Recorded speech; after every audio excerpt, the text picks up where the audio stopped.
pagrarasyon ng petrolyo at kuryente, pati pag-takeover sa operasyon ng oil industry.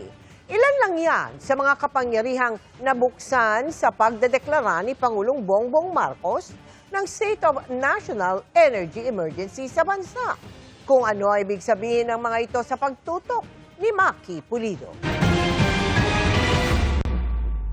Nakalatag sa nilagdaang Executive Order 110 ni Pangulong Bongbong Marcos ang mga gagawin ng gobyerno para tugunan ang krisis sa langis. Pero meron ding mga kapangyarihang hindi man nakadetalya sa EO ay maaari nang gawin ng pamahalaan sa pagdeklara ng National State of Energy Emergency. Isa dito ang pagrarasyon ng petrolyo kapag umabot sa kritikal na level at gipitan na ang supply ng langis sa bansa. Itatakda kung aling sektor ang bibigyan ng prioridad. I-allocate niya yung limited supply to whoever will be considered as the prioritized sectors. No? Siyempre, unahin ng DOE, no, yung public transport. No?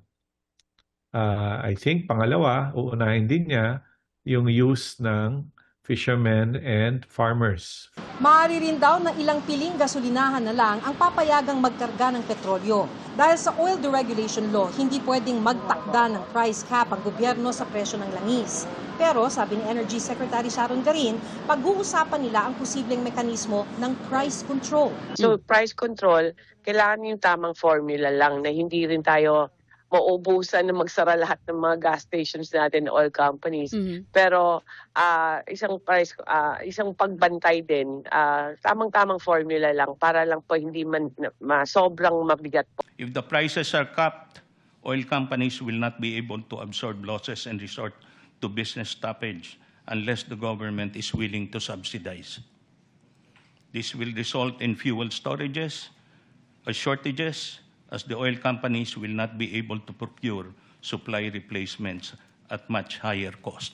Sa Section 14E ng Oil Deregulation Law, nakasaad na sa panahon ng national emergency, kapag hinihingi ng public interest, maaaring i-take over ng Department of Energy ang mga oil company. Pero malabo raw itong gawin ng gobyerno, maliban na lang kung may mananamantala. Wala po tayong capacity to take over and the whole operation of the oil companies. Mga 1,000 lang po yung tao ng DOE. So we are not in the business of oil. Partner din natin dapat yung mga nandun sa oil industry, pwera lang kung magsasamantala sila na pwede i-take over natin yan.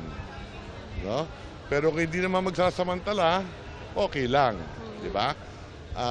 So, I do not see that happening. Hindi makakatuloy yung pag-take over sa supply ng langis. Sa state of emergency, maaari na ring iutos ng Department of Energy ang load curtailment para itong pagrarasyon sa paggamit ng kuryente tulad ng rotational brownout. Pwede ring utusan halimbawa ang mga shopping mall o negosyo na magbawas ng paggamit ng kuryente.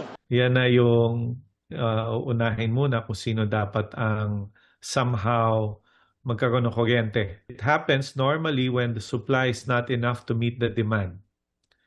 No, and in those instances, meron siyang pinapatay here and there, mauna muna ibang lugar na magkakaroon ng kuryente. Sinuspindi naman ng Energy Regulatory Commission o ERC ang operasyon ng Wholesale Electricity Market o WESM. Sa WESM, bumibili ng kuryente ang mga distributor kapag kailangan ng dagdag na supply. Pero may pagkakataong sa mas mahal na halaga. Sabi ng ERC, magpapatupad ito ng Modified Administered Pricing o price cap.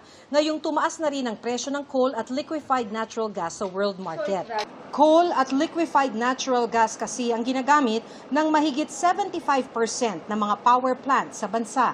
Mayroong pwedeng i-fix na singil na para sa ating mga generation companies, depende sa teknolohiya.